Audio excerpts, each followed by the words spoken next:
বলিউডের প্রতিভাবান ও জনপ্রিয় মুখ মৃণাল ঠাকুর টেলিভিশন থেকে বড় পর্দায় পা রেখে নিজের নামকে শক্তিশালী করেছেন এই অভিনেত্রী। তার স্টাইল, ফ্যাশন এবং আত্মবিশ্বাস তাকে দর্শকদের মধ্যে এক বিশেষ জায়গা করে দিয়েছে। প্রিয় দর্শক, আজ আমরা জানব তার ক্যারিয়ার, ফ্যাশন দর্শন এবং অনুপ্রেরণার গল্প।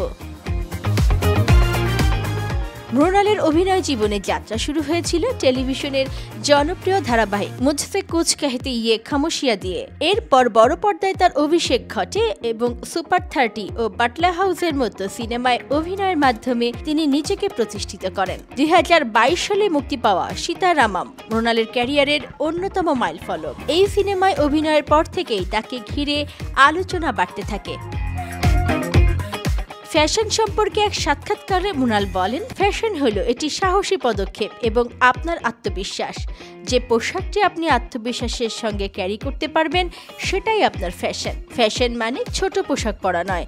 আপনি শাড়ি বা চুড়িদার পরেও কিন্তু ফ্যাশন ট্রেন্ড ফলো করতে পারেন। যে কোনো পোশাক আপনি যদি আত্মবিশ্বাসের সাথে ক্যারি করতে পারেন সেটাই আপনার ফ্যাশন। তিনি আরও যোগ করেন, পোশাক এবং ব্যক্তিত্বের ভারসাম্য গুরুত্বপূর্ণ।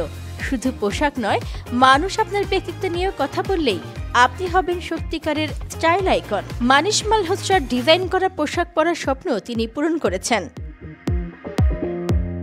মৃণাল এখন বলিউড ও দক্ষিণ সিনেমার সমানভাবে কাজ করছেন। আগামী বছর তাকে সান অফ সর্দার 2 সহ বেশ কিছু বড় প্রজেক্টে দেখা যাবে। মৃণাল ঠাকুরের এই আত্মবিশ্বাসী যাত্রা ও ফ্যাশন সচেতনতা তাকে বলিউডের অন্যতম ফ্যাশন ডিভা হিসেবে প্রতিষ্ঠিত করেছে।